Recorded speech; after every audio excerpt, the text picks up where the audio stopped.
Hello students, we were discussing the p block elements in the last video. We have discussed the complete concepts of group 15 and the NCERT questions of group 15.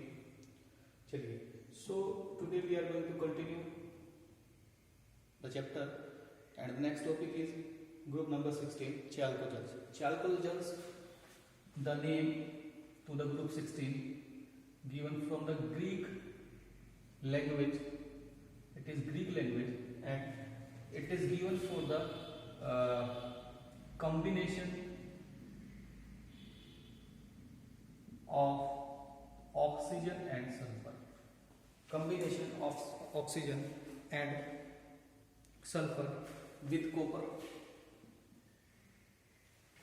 ठीक है, इस group के जो element हैं वो mostly copper के साथ सबसे ज्यादा मिलेंगे कंबाइंड फॉर्म में, उससे अलग भी मिलते हैं लेकिन सबसे ज्यादा कहाँ मिलेंगे? सल्फर सबसे ज्यादा कॉपर सल्फाइड में मिलेगा। ठीक है, कॉपर सल्फाइड में मिलेगा। ठीक है, सल्फाइड फॉर्म सबसे ज्यादा किसकी मिलेगी?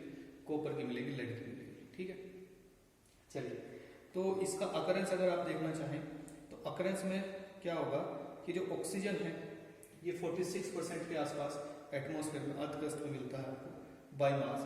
ठीक है, ड्राई एयर में 20% मिलता है। उसके बाद जो सल्फर है वो बहुत कम, लेस देन 1% मिलता है जिप्सम में, अर्थ क्रस्ट में, सल्फेट्स के अंदर। ठीक है, और सल्फर जो मिलता है वो वुल्कनों में मिलता है एज हाइड्रोजन सल्फाइड इन वुल्कनाइज। ठीक है, चलिए, तो ये तो था इसका थोड़ा सा अकरेंस। सेलेनियम एंड टेल्यूरियम जो है वो अपने सल्फाइड ओर के फॉर्म में मिलेंगे। ठीक है, ये कहाँ मिलेगा? Arts crust, air, dry air. Sulphur कहाँ मिलेगा? सल्फाइड। ठीक है, और H2S कहाँ? आपका वुल्केनो। फिर आपको कहाँ मिलेगा ये सल्फाइड? सल्फर आपको मिलेगा सल्फाइड और में, H2S में, और एक जगह और भी तो था जिप्सम में। ठीक है, ये जो मिलेंगे ये आपको सल्फाइड की फॉर्म में मिलेंगे। कहाँ मिलेंगे? सल्फाइड फॉर्म की फॉर्म में। पोलोनियम के पास एक ऑटोमेटिक डिके का प्रॉपर्टी होता है और ये बनाया जाता है यूरेनियम एंड थोरियम। ठीक है, यूरेनियम एंड थोरियम का डीके प्रोडक्ट होता है, decay product of uranium and thorium. तो ये तो था इसका अकरेंस। ठीक है, ये था इसका अकरेंस। अब इसका हम पीरियडिक प्रॉपर्टी चेक करते हैं। इस ग्रुप के बारे में सारी पीरियडिक प्रॉपर्टी, जैसे कोई चैप्टर नंबर 3 में लास्ट ईयर किया था और अभी 15 ग्रुप में उतर के आ रहा है। ठीक है, you can take the screenshot of this. चलिए, ऑक्सीजन फैमिली है, फर्स्ट एलिमेंट ऑक्सीजन है क्योंकि, ठीक है, फर्स्ट एलिमेंट ऑक्सीजन है, ऑक्सीजन फैमिली में इसको आप लिख दें कि इसको ऑक्सीजन फैमिली भी हम बोलते हैं।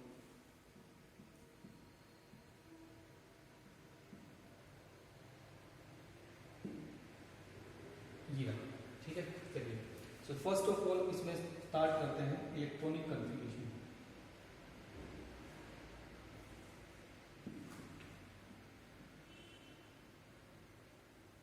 इसका इलेक्ट्रॉनिक कॉन्फ़िगरेशन कैसे कैलकुलेट करेंगे देख लेते हैं।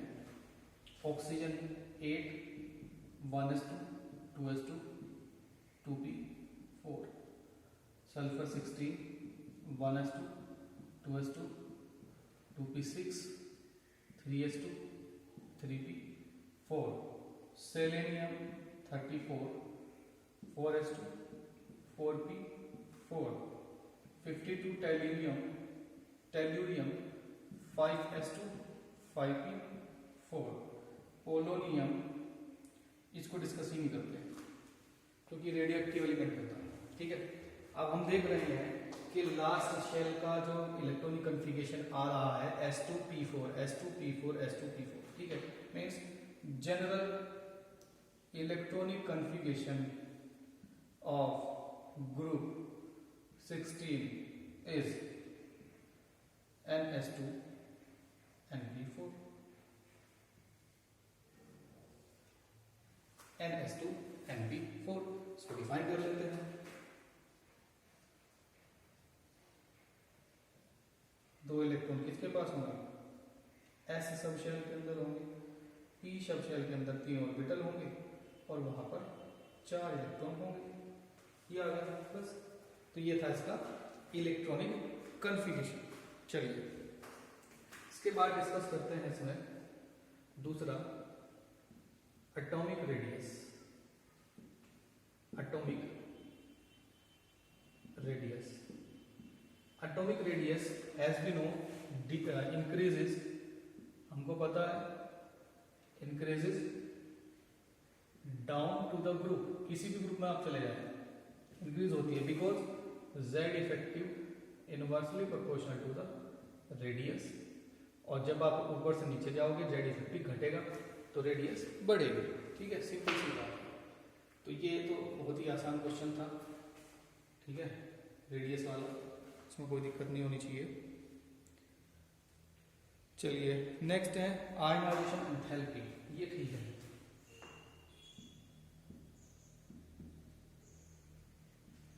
आयनाइजेशन एंथैल्पी, ठीक है। चलिए डिस्कस करते हैं। डिनोटेड बाय IE, ठीक है, या डेल्टा IX कर सकते हैं इसको। आयनाइजेशन एंथैल्पी में हमको पता है down to the group, down to the group क्या होगा? डिक्रीज होगी, ठीक है। क्यों होगी डिक्रीज? क्योंकि electron distance between nucleus and electron increases. जो आपको इलेक्ट्रॉन वहां से निकालना है ना, वही आयनाइजेशन एंथैल्पी यही तो है। ये वाला इलेक्ट्रॉन आपको यहां से इजेक्ट करना है, तो जितना ज्यादा दूर होगा न्यूक्लियस से उतना ज्यादा कम अट्रैक्टेड टुवर्ड न्यूक्लियस होगा, जितना ज्यादा कम अट्रैक्टेड टुवर्ड न्यूक्लियस होगा उतना ज्यादा इजीली आप उसको निकाल पाओगे, और that is called ionisation enthalpy. जितनी एनर्जी आपकी खर्च होगी, तो साइज बढ़ रहा है, साइज जैसे जैसे बढ़ेगा तो डिक्रीज हो जाएगी। चलिए ये तो की बात, down to the group decrease हो गई है आयनाइजेशन एंथैल्पी, ठीक है। अब एक क्वेश्चन यहां से आता है। पहला पॉइंट था ये हैशटैग, दूसरा पॉइंट था इसका हैशटैग, दूसरा point ionisation enthalpy of group 16 is less than that of group 15। ये वहां भी कराया था हमने क्वेश्चन। उसका रीजन है कि जो 15 ग्रुप है उसका है इलेक्ट्रॉनिक कन्फिगरेशन NS2 NP3, और यहाँ जो 16 भाई साहब है इनका है NS2 NP4, ठीक है। तो क्या होगा? NS के पास 2 इलेक्ट्रॉन है, NP के पास 3 इलेक्ट्रॉन है, ठीक है। एज इट इज यहाँ NS के पास 2 इलेक्ट्रॉन है और NP के पास 4 इलेक्ट्रॉन है, 1 2 3 एंड 4, ठीक है। अब इसमें क्या दिक्कत है कि जो आयनाइजेशन एंथैल्पी है वो लास्ट इलेक्ट्रॉन निकालने के लिए सबसे पहले आयनाइजेशन फर्स्ट में लिख देता हूँ, ठीक है। ये आ गया।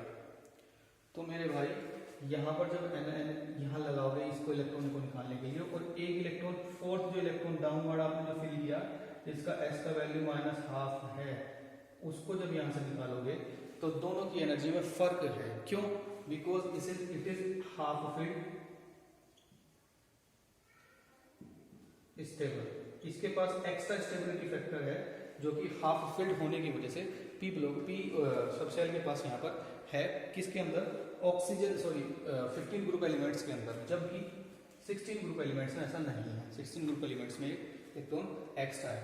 देखो हमें पता है कि जब हम लेफ्ट टू राइट जाते हैं तो आयनाइजेशन एंथैल्पी इंक्रीज होता है, लेकिन ग्रुप नंबर 15 और 16 में ये चेंज है। ग्रुप नंबर 15 की ज़्यादा है और 16 की कम है, इसको याद रखना हमेशा।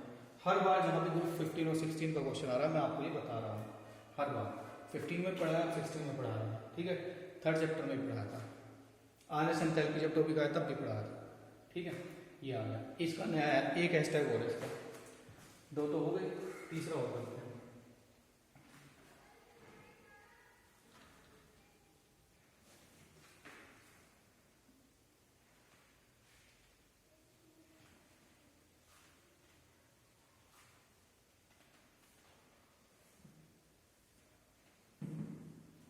देखिए थर्ड हैशटैग क्या कह रहा है कि अगर कोई एलिमेंट है ग्रुप 15 का, चलिए तो 16 का सॉरी, ठीक है, एलिमेंट मान लिया मैंने ई, और इसको मैंने दिया आई ई फर्स्ट, तो ये गया ई प्लस में, फिर मैंने दिया आई ई सेकेंड, तो ये गया ई प्लस 2 में। यही तो बात होगी, ठीक है, यही तो बात रहेगी। अब ये क्या है, वो कह रहा है कि जो आई ई फर्स्ट है वो बहुत कम है आई ई सेकेंड से, जो आई ई फर्स्ट है वो कुछ ज्यादा ही कम है आई सेकेंड से। ऐसा क्यों है, चलो भाई देख लेते हैं। NH2 NP4 NH2 NP4, आई ई फर्स्ट के बाद हालत ये है,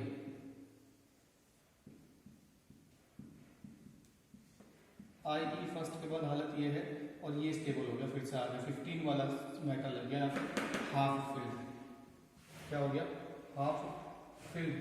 अब एक तो यहाँ दो फैक्टर लगेंगे, अगर मैं इसको कहूँ ये मेरा सल्फर है, ठीक है, अगर मैं फोर सल्फर करूँ इसको, ठीक है, इसको सल्फर किया तो सल्फर में इलेक्ट्रॉन प्रोटॉन कितने होते हैं, कितने होते हैं 16 और 16।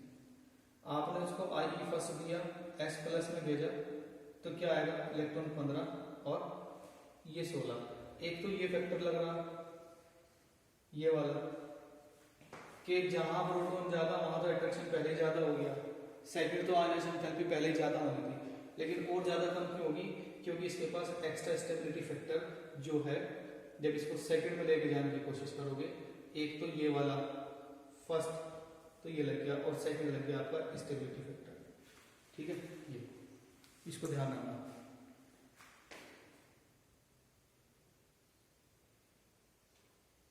ठीक है। चलिए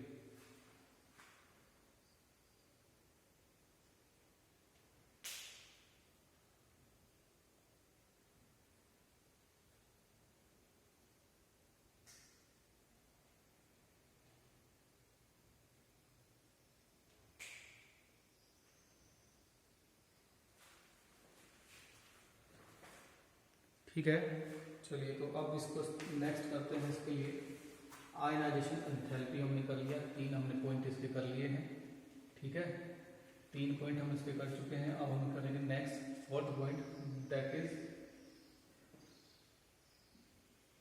दैट इज क्या होगा, gain enthalpy.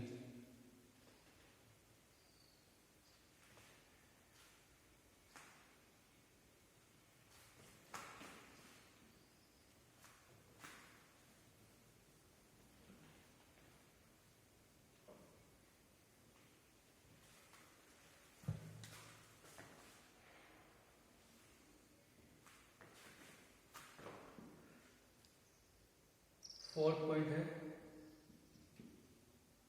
Electron gain enthalpy, denoted by delta electron gain H, EGH, ठीक है। चलिए बात कर लेते हैं कैसे ये होगा गेन एंथैल्पी। क्या होता है गेन एंथैल्पी बेटा, जनरली इट इज रिलीज्ड, तो एनर्जी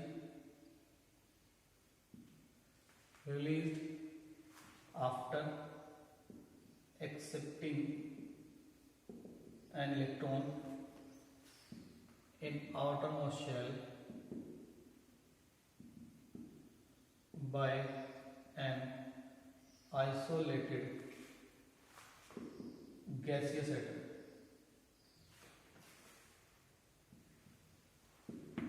ठीक है, ये होगा, सिंपल सी बात होती है, means always negative except noble gas को छोड़ करके ये नेगेटिव ही होता है। ठीक है, अब हमें करना ऑक्सीजन सल्फर के बारे में बात। ठीक है, ये देख लो, ऑक्सीजन सल्फर सेलेनियम टेलुरियम। ठीक है, इसके बारे में बात कर लेते हैं, गेन एंथैल्पी का। ठीक है, चलो मैं आपको अच्छे तरीके से बताता हूँ। बढ़िया, इसका वैल्यू मैं लिखूंगा किलो जूल पर मोल में। ठीक है, किलो जूल पर मोल इस एंथैल्पी का। ऑक्सीजन के लिए है -141, सल्फर के लिए -200, सेलेनियम के लिए -195 और इसके लिए -190। ठीक है, अब समझिए आप यहाँ पर क्या है कि ये जो ट्रेंड है, आपको पता है कि जो इलेक्ट्रॉन गेन एंथैल्पी है it is directly proportional, negative value कह रहे हैं हम इसकी, ध्यान रखना, it is directly proportional to Z effective. Electron gain enthalpy का नेगेटिव वैल्यू जेड इफेक्टिव के डायरेक्टली प्रोपोर्शनल होता है। क्यों? क्योंकि जेड इफेक्टिव क्या है?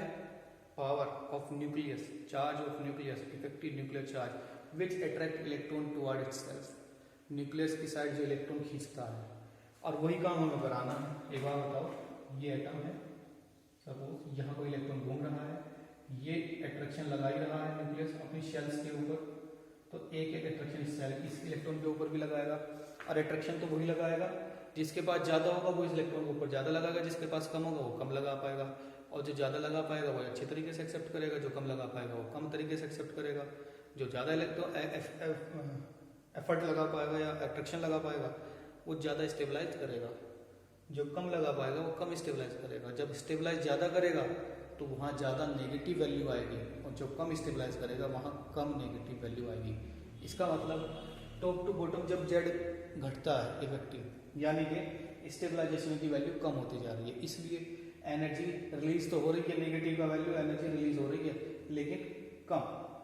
लेकिन एक छोटा सा डिफरेंस यहाँ पर क्या है, ऑक्सीजन और सल्फर में ये गड़बड़ आ गया, ये गड़बड़ हो गई है ऑक्सीजन और सल्फर में। अभी अभी हमने प्रूव किया है टॉप टू बॉटम जैसे हम जाएंगे ये डिक्रीज होता है, किसका? Negative value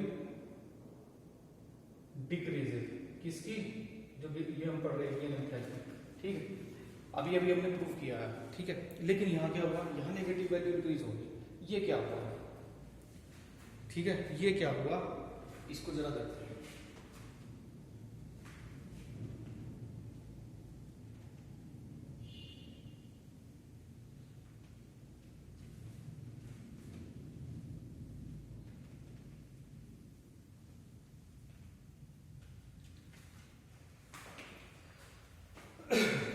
oxygen 8 1s2 2s2 2p4, sulphur 16 1s2 2s2 2p6 3s2 3p4, ये आ गया।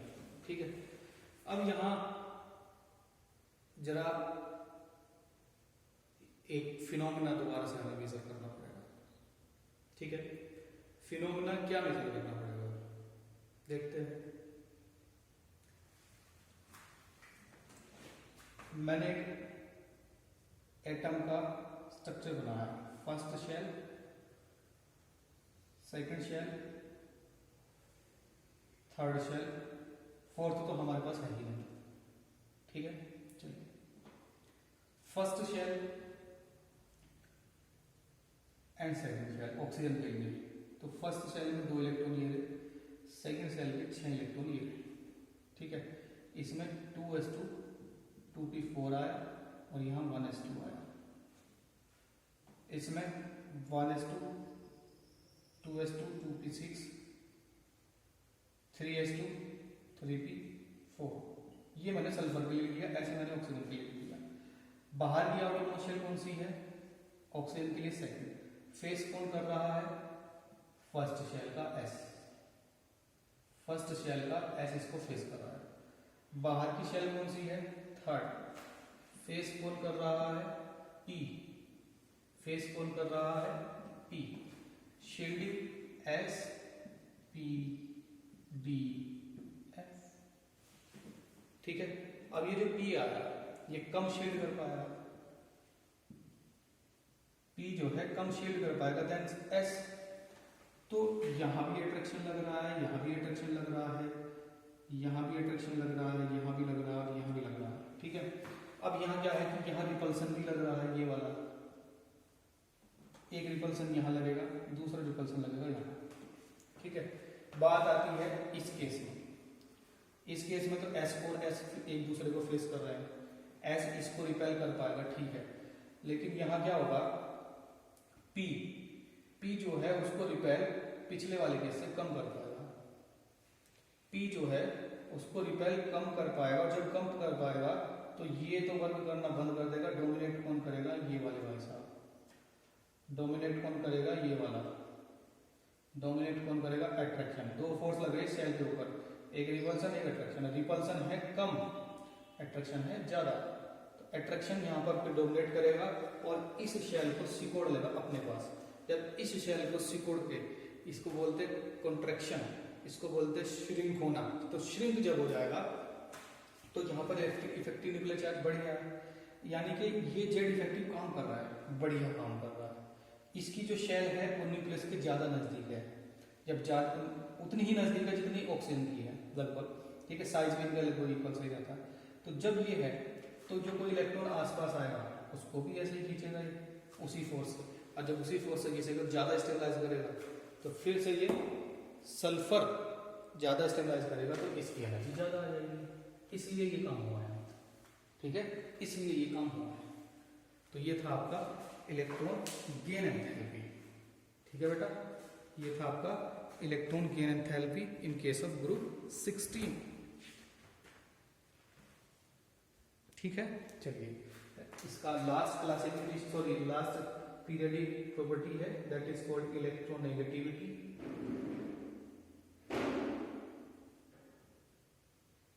और जब इलेक्ट्रोनेगेटिविटी का बात आता है, it is denoted by En and directly proportional to the Z effective, means electronegativity is directly proportional to the Z effective, यानी कि इफेक्टिव न्यूक्लियर चार्ज जिस एटम का ज्यादा होगा उसका इलेक्ट्रोनेगेटिविटी भी ज्यादा होगा।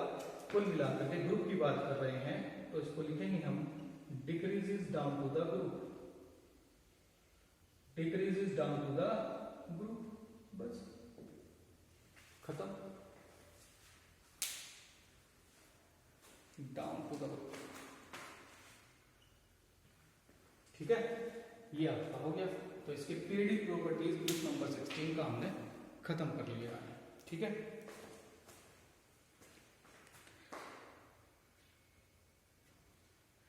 बाकी प्रॉपर्टी करते हैं कल, आज करते हैं इतना ही, ठीक है। चलिए, so that's all for today and thanks for watching the video. चलिए, उससे पहले 1 मिनट में आपको एक बात और बताना चाह रहा हूँ। जो प्रैक्टिकल आपको आ रहे हैं ग्रुप में, मैं आपको वर्ड एक्सेल वर्ड वाली MS वर्ड वाली फाइल जो भेज रहा हूँ उसको आप लिख लीजिएगा, और जो मैं आपको डेमोन्स्ट्रेशन का लिंक भेजा है मैंने, ओ लैब, ठीक है, ये लिखा हुआ है ओ लैब्स, ये लिंक मैंने आपको भेजा था। वहां पर बहुत सारे उसमें हेडर है, उस हेडर में एक तो है आपका थियरी, कोई पढ़ने की जरूरत नहीं है, प्रोसीजर कोई पढ़ने की जरूरत नहीं है क्योंकि मैंने आपको भेज दिया, आप उसको लिख लेंगे। एक है वहां पर एनिमेशन, ये आप जरूर देखेंगे, इसमें डेमोन्स्ट्रेशन दिया है उस प्रैक्टिकल का, ठीक है। आपको वहां दिया है एनिमेशन, और उससे अगला टैब एक और है एनिमेशन से, उस एनिमेशन से अगला टैब जो है सिमुलेटर। सिमुलेटर में क्या है कि जैसे एक ही टाइप का प्रैक्टिकल है, प्रोसेस सारा वही है, नाम चेंज हो जाएंगे, उनके लेवल चेंज हो जाएंगे, ठीक है। एक ही टाइप के एक ही वीडियो के अंदर कई सारे प्रैक्टिकल है, बस आप सिमुलेट कर ले कि आपको जैसे मैंने आपको भेजा था कल, प्रिपरेशन ऑफ एलम देखना है तो एलम पे क्लिक कर दें, और प्रिपरेशन ऑफ मोहरसाल्ट देखना है तो आप मोहरसाल्ट पे क्लिक कर दें, बस। तो वहां पे लेवल चेंज हो जाएगा, प्रोसेस जिसका सेम होता है वो सिमुलेट करेगा आप, तो ये काम आप कर लेंगे उसमें, ठीक है। और यहाँ से देखते रहेंगे और लिखते रहेंगे जैसे मैं बताता रहूँगा। बाकी जब भी आप स्कूल आएंगे उसी दिन से हम स्टार्ट कर देंगे आपका लेबोरेटरी पीरियड, और तभी से हम उसको परफॉर्म करना स्टार्ट कर देंगे। चलिए, That's all for today, and thanks for watching the video.